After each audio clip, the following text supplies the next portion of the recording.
You're thinking about county. We're federal officers. But you guys don't have jurisdiction in the county. Okay. We do have jurisdiction in this county. We have authority in this county. I was told by the prosecutor and the sheriff that you guys are out here making traffic stops outside of the park. You guys are going to jail. If I can't do it safely, I wait until I find the safest spot. I can't discount that is a reasonable thing. A county deputy walks up to a traffic stop and threatens the officer already there with arrest. But the man he's confronting isn't a local cop. He's a federal ranger. Hi there. Could you do me a favor and roll down all your windows for me? Moving? Kind of, sort of, not exactly. I downsized so I'm getting rid of. Okay, I got you. I'm off the National Park Service. The reason why I pulled you over is you've got a brake light out and your registration's expired. You know about that? March 20th, 2025.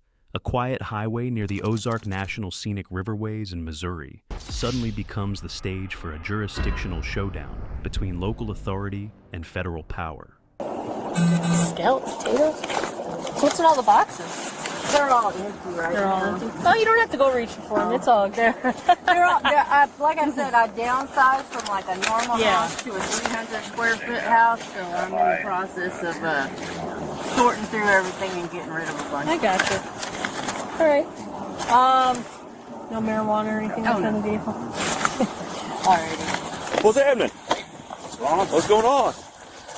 A park ranger has pulled over a driver for two simple violations: an expired registration and a broken brake light. The ranger explains the stop calmly, asking the driver basic questions while documenting the encounter. What's going on? I just got cleared on a traffic stop. Okay. Why are you guys doing a traffic stop out here? This was a safe spot to pull him over, get around traffic by the time we caught up to her. How far did you come? Alley. Yeah. Okay. Violation was in alley inside the park boundary. Okay. So by the time I went around, what's that?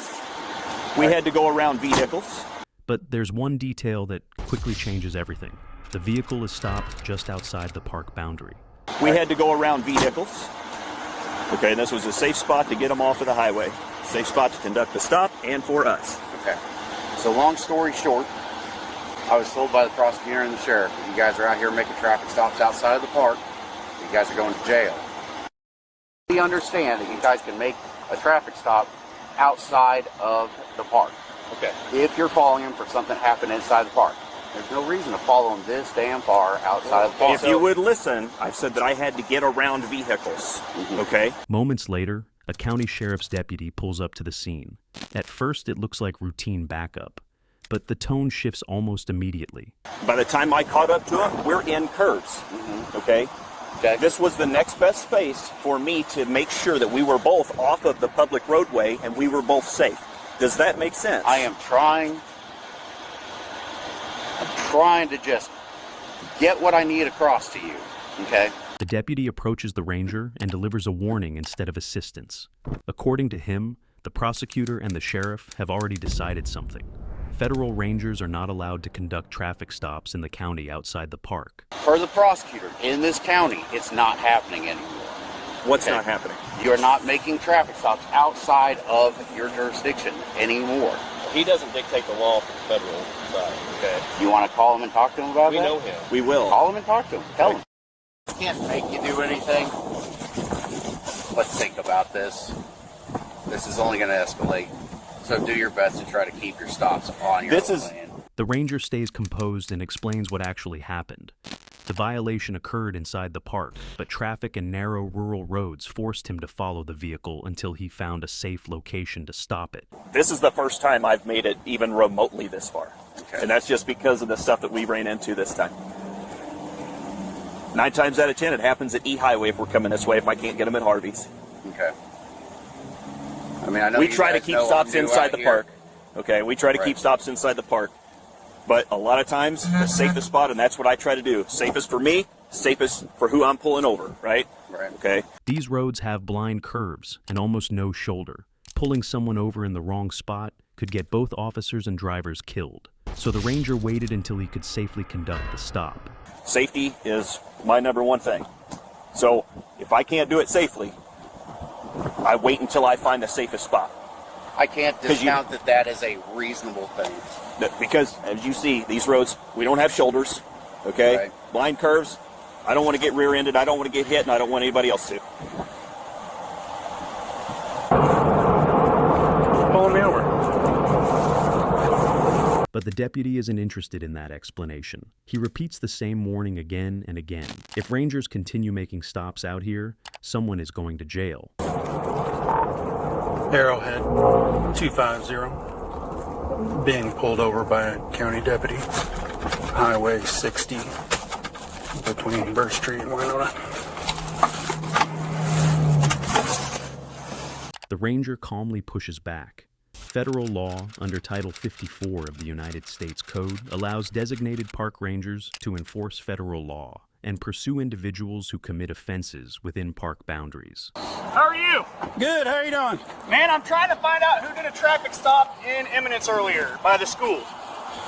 Okay. I put a call in to have a supervisor call me, and that was like 30 minutes ago, and I've not heard back from anybody. And courts have already addressed situations like this. When a driver commits a violation inside federal land and continues driving beyond the boundary, the officer's authority doesn't always vanish at the park line. The chief has gone home for the day. Okay, do you know who made that traffic stop? There was a deputy there. That doesn't answer my question. Yeah, I do know who it was. Who was it? Who was the deputy who went there? I'm assuming it was probably the detective. Okay. Well, the detective would have all the information. They spoke together. Yeah, I was just tasked with figuring it out because apparently he's not doing it right. So that's the only reason So, the real legal question becomes critical. Did the ranger initiate the stop while still inside the park, or only after the driver left it? But instead of sorting that out through proper legal channels, the deputy escalates the moment, treating the ranger as if he's overstepping authority rather than performing his duty. What is the issue? Well, you guys don't have jurisdiction in the county. Okay. We do have jurisdiction in this county. We have authority in this county. And when my officer or any officer sees a violation in their jurisdiction, they can stop them. So outside the park? You can stop in Howell County if you see a violation in Shannon County. Only if it's a felony. The ranger refuses to match the aggression. He explains that federal officers regularly move in and out of multiple counties while patrolling a park system that stretches more than 130 miles long. Sometimes the safest place to stop a vehicle simply isn't inside the park boundary. Safety, he reminds the deputy, is the first priority for everyone involved. As a county officer, that may be true. As a federal officer, as a post-certified officer in the state of Missouri.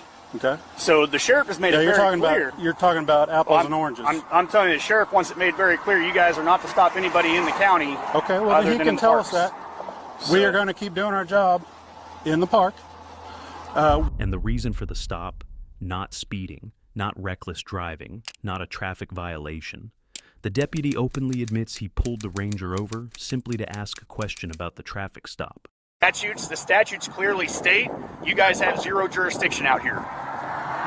We got to pass from piece to piece, right? We got to go in and out of the park. We got to go through the county. We work in 4 different counties. I understand that 100%. You're thinking about post. You're thinking about state stuff. You're thinking about county. We're federal officers. But even reading the park is 134 miles long, so we're in and out of the county. That creates a serious constitutional issue. Under the Fourth Amendment, a traffic stop is considered a seizure and requires reasonable suspicion of a crime or traffic violation. Pulling someone over just to ask about another officer doesn't meet that standard. In fact, many legal experts say the irony here is almost unbelievable. So we're in and out of the county. We're in Carter, Dent, Howell. And sometimes you need to stop people in a safe place, and sometimes it's outside of the boundary of the park. That's a big boundary, boss. It is a big boundary. It's 80-some-odd thousand acres, 134 miles long. I don't know what that happened there today. And that's what I'm trying to figure out. I end up stopping people outside of the park all the time. That's just a safe way to do it. And our authority, our jurisdiction, allows us to do that. I don't know about state law. A deputy trying to lecture a ranger about questionable jurisdiction while conducting a stop that may itself be unconstitutional. And that irony didn't go unnoticed by viewers. Many pointed out how strange it is that officers often tell citizens to handle it in court Yet in this case, law enforcement themselves were arguing roadside about who had the authority. That's down there. I don't Reading know. your guys' statute, it says you're not, unless it's a felony. No. Witnessed misdemeanors. We can act on felonies. Yeah, anyone can do that. Witnessed misdemeanors and infractions. Others questioned why the officers' faces were blurred in the footage, asking why public officials funded by taxpayers are shielded from public accountability. Some viewers even speculated that the confrontation wasn't really about safety or law, but about pride and power. After all, federal rangers sometimes operate across multiple counties with broader jurisdiction than local deputies. We have the authority to follow and investigate that. Oh, I get it. Okay. We'll get it figured out. All right. His name was... My chief ranger. I wasn't on that No, the stop. one that made the There stop. were officers there. I don't know who all was there. What was your guy's name that was on the stop? His name is... He is post-certified, by the way. Okay. All right, man. I'll let you Yeah. back to it. All right.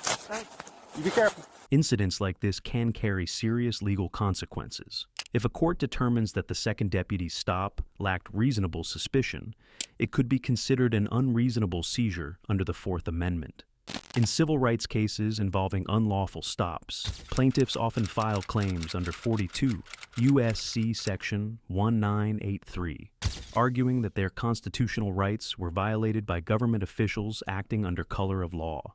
Lawsuits of this type can seek damages for unlawful detention, abuse of authority, and violations of civil liberties. In cases involving federal officers or multi-agency disputes, legal claims can quickly escalate in value.